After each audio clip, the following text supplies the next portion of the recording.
I'll begin with a word in English, and the rest is in Italian. But I want to repeat the words from the responsorial psalm. I will sing a new song to the Lord because he has done marvels. And indeed, not just with me, but with all of us, my brother cardinals, as we celebrate this morning, I invite you to recognize the marvels that the Lord has done, the blessings that the Lord continues to pour out upon all of us. Through the ministry of Peter, you have called me to carry that cross and to be blessed with that mission.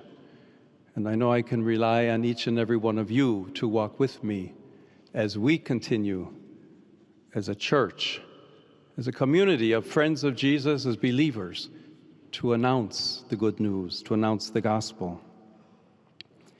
Tu sei il Cristo, il Figlio del Dio vivente. Con queste parole, Pietro, interrogato dal Maestro, You are the assieme agli Christ, altri discepoli, the Son circa of the la living sua God. fede in lui. Esprime In in these sintesi words, il patrimonio Peter che da asked 2000 anni by the la Chiesa, Master, attraverso la together with the successione other apostolica, disciples, about his faith in him, approfondisce expressed e the trasmette. patrimony that the Church, through the Gesù è apostolic il Cristo, succession, il Figlio has del Dio preserved, vivente, deepened, cioè l'unico and handed Salvatore on e for il 2,000 rivelatore years. del volto del Padre.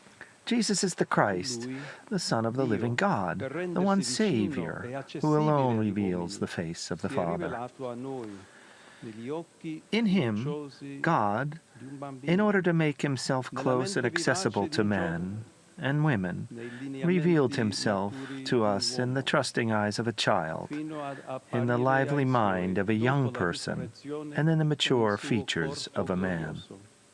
Ci Finally, ha mostrato appearing così to un his modello di disciples umanità after the santa resurrection with che his tutti glorious possiamo body. imitare, insieme alla He thus showed promessa us di un a destino model of eterno human che holiness invece that we can supera all ogni nostro imitate, limite e together with the capacità. promise of an eternal Pietro, destiny nella sua that risposta, transcends all coglie our tutte limits and e due queste abilities. cose.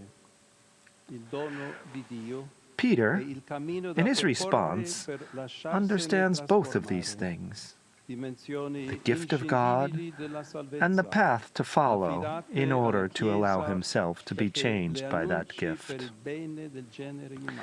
They are two inseparable Affidate aspects a of lui, salvation, da lui scelti entrusted prima to che the ci Church formassimo nel grembo to be materno, proclaimed for the good of the rigenerati human nell'acqua race. del battesimo, Indeed, they are entrusted to us, who were chosen by Him before we were formed in our mother's wombs, reborn in the waters of baptism, and surpassing our limitations and with no merit of our own, brought here and sent forth from here, so that the gospel might be proclaimed to every creature. In a particular way, God has called me by your election to succeed the Prince of the Apostles, and has entrusted this treasure to me, so that with his help I may be its faithful administrator, for the sake of the entire mystical body of the Church. He has done so in order that she may be ever more fully a city set on a hill, an ark of salvation sailing through the waters of history, and a beacon that illumines the dark nights of this world. And this, not so much through the magnificence of her structures or the grandeur of her buildings, like the monuments among which we find ourselves, but rather through the holiness of her members. For we are the people whom God has chosen as his own, so that we may declare the wonderful deeds of him who called us out of darkness into his marvelous light. Peter, however, makes his profession of faith in reply to a specific question. Who do people say that the Son of Man is?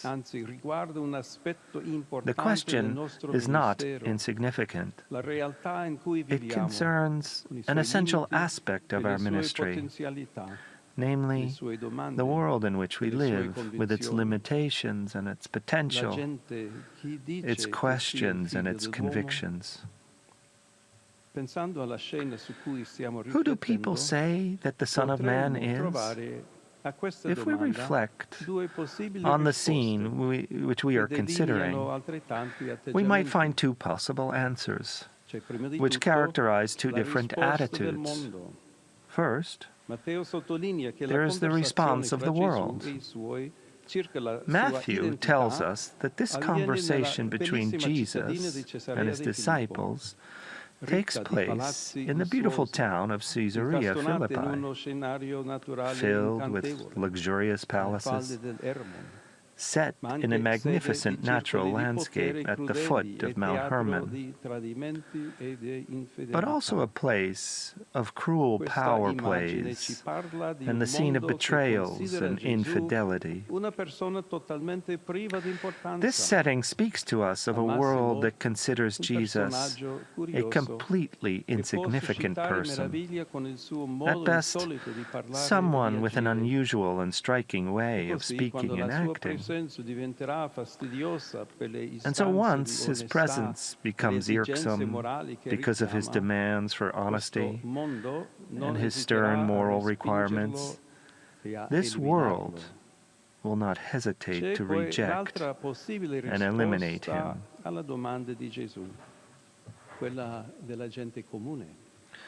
Then there is the other possible response to Jesus' question, that of ordinary people.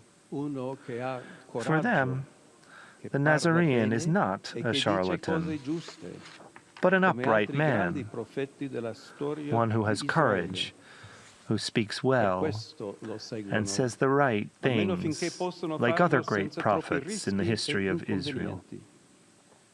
That is why they follow him, at least for as long as they can do so without too much risk or inconvenience. Yet to them he is only a man, and therefore, in times of danger, during his passion, they too abandon him and depart disappointed.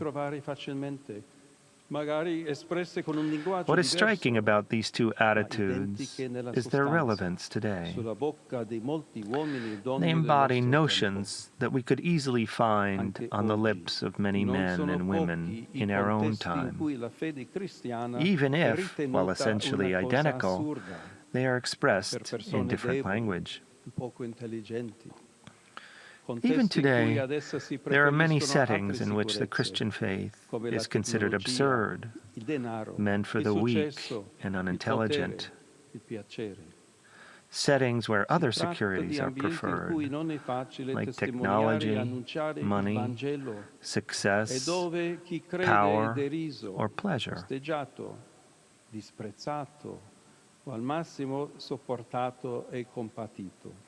These are contexts where it is not easy to preach the gospel and bear witness to its truth, where believers are mocked, opposed, despised, or at best tolerated and pitied.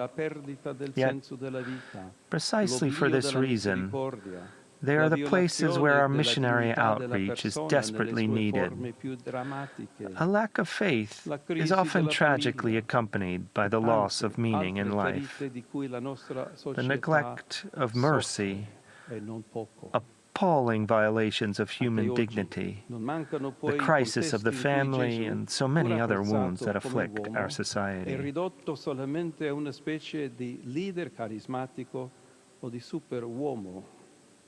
Today, too, there are many settings in which Jesus, although appreciated as a man, is reduced to a kind of charismatic leader or superman. This is true not only among non-believers, but also among many baptized Christians, who thus end up living at this level in a state of practical atheism. This is the world that has been entrusted to us, a world in which, as Pope Francis taught us so many times, we are called to bear witness to our joyful faith in Jesus the Savior. Therefore, it is essential that we too repeat with Peter, "You are the Christ, the Son of the living God." It is essential to do this, first of all, in our personal relationship with the Lord, in our commitment to a daily journey of conversion.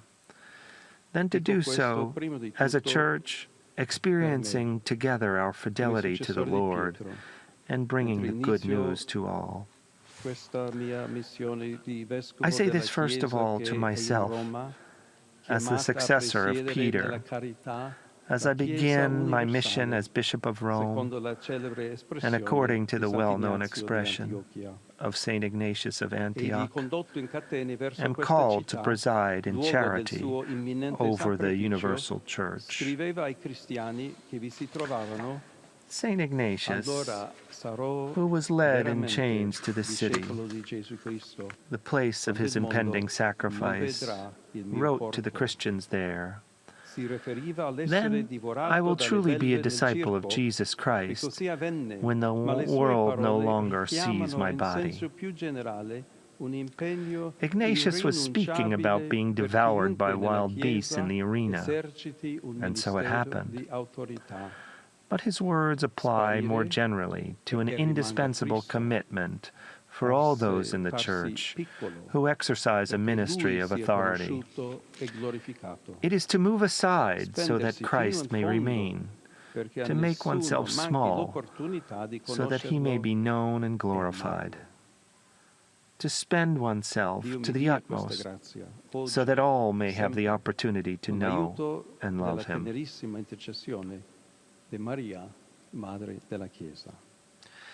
May God grant me this grace, today and always, through the loving intercession of Mary, Mother of the Church.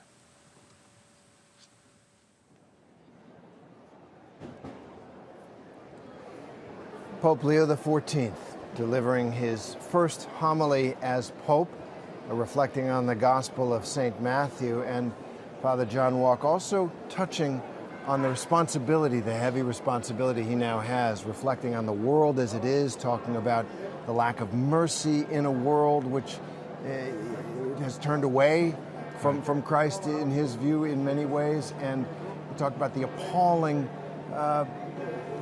human rights violations that come with that loss, and prayed for his own ability to remain within the gift of Jesus Christ in the world. Exactly. The heart of the homily was a reflection on the gospel, which is when Jesus asks Peter and the apostles, "Who do men say that I am?" The fundamental question in the homily is, who is Jesus Christ?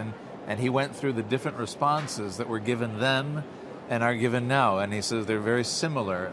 And the responsibility of the church is to bring the answer of faith, which is, you are the Son of the living God, which is the answer that Peter gives, and it's the beginning of his ministry as the first pope. That answer of faith, we're supposed to bring that message of faith as missionaries to the world. A world that needs it. A world very much in need, and not simply in far-flung geographical places, but places where there is injustice, where there is nihilism, where there's a lack of meaning, and those are the places we have to be missionaries for.